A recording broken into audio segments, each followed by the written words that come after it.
Sa harap ng pagtaas ng presyo ng gasolina, paraan na lang muna ang mga motorista para makatipid. Muli namang nabuhay ang usapin sa oil deregulation law. Yan ang agenda report ni Paulo Barcelon. Makati to BGC ang kadalasang ruta ni Jeff sa araw-araw niyang pagbiyahe. Nagpakarga kasi ako ngayon dahil fuel price increase na. So, inagahan ko na. Dahil mamayang gabi, mas mahaba pa pila.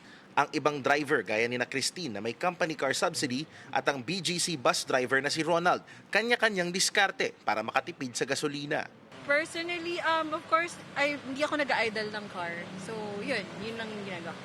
Ang ginagawa po namin, sir, palalo pag wala kaming biyahe, talagang pinapatay na lang po namin yung bus.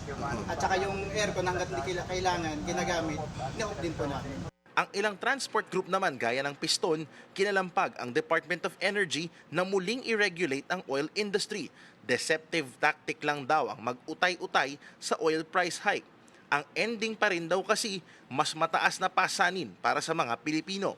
Panahon na raw para i-repeal ang oil deregulation law na nag-alis sa kapangyarihan ng Department of Energy na direktang kontrolin ang presyo ng mga produktong petrolyo.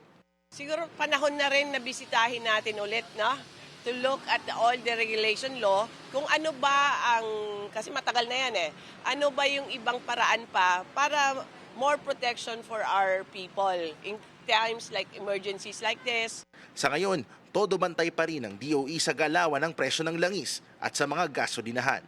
Ayon sa Department of Energy, patong-patong na parusa ang kakaharapin ng mga gasolinahang mandadaya sa kanilang consumer lalo't tumataas ang presyo ng krudo.